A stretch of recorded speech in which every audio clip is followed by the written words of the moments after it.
Boa tarde, pessoal. Augusto aqui e hoje a gente vai falar sobre a próstata e o câncer de próstata, temas muito importantes para a saúde dos homens. E para isso eu tenho aqui comigo o Dr. Caio, um especialista em urologia.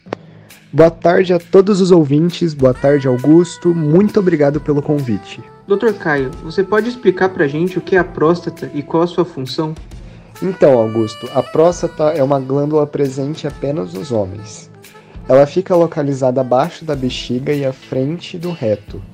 E a principal função da próstata, se a gente pode dizer assim, é produzir o líquido que compõe o sêmen. E esse líquido nutre os espermatozoides e os torna mais eficientes na fecundação. Bom, agora eu queria perguntar para o senhor o que é o câncer de próstata. Bom, para falar um pouco sobre câncer de próstata, a gente vai falar um pouco sobre como ele ocorre, né? Ele ocorre quando as células da próstata começam a se proliferar de forma muito anormal e descontrolada. É uma das formas mais comuns de câncer entre os homens no Brasil, principalmente em idosos. E como é feito o rastreamento desse tipo de câncer? Então, Augusto, existem dois tipos de exame, o PSA e o toque retal. A maior parte das pessoas que estão nos ouvindo devem conhecer mais o toque retal.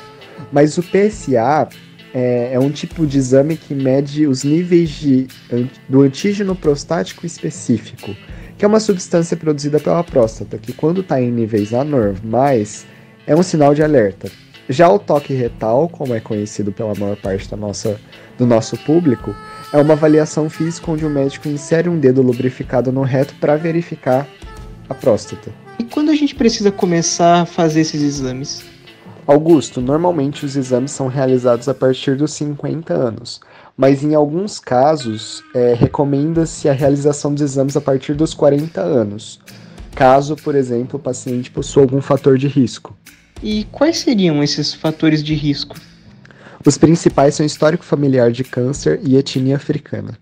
E sobre o tratamento, é verdade que nem todos os casos precisam de intervenção? Exatamente. Nem todo caso de câncer de próstata precisa de um tratamento imediato. Apenas os casos mais agressivos são tratados. Nos casos menos agressivos, muitas vezes não é recomendado tratamento, porque o câncer provavelmente não terá repercussão. Neste caso, a doença deve ser monitorada de perto pelo médico e é sempre bom lembrar que o tratamento pode ter efeitos adversos, como a disfunção erétil e incontinência urinária. Bom, e agora para concluir, sobre a vasectomia, existe mesmo uma ligação entre ela e o câncer de próstata? Tá, beleza, Augusto, muito boa pergunta. Mas vamos dar um passo para trás e explicar primeiro o que é vasectomia.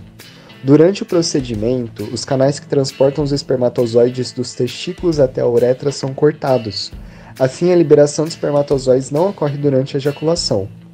Agora, indo mais diretamente em direção à sua pergunta, é muito mais difícil dar uma resposta conclusiva, porque existem alguns estudos, pensando em literatura científica, que apontam sim um discreto aumento do risco, enquanto outros não encontram nenhuma relação.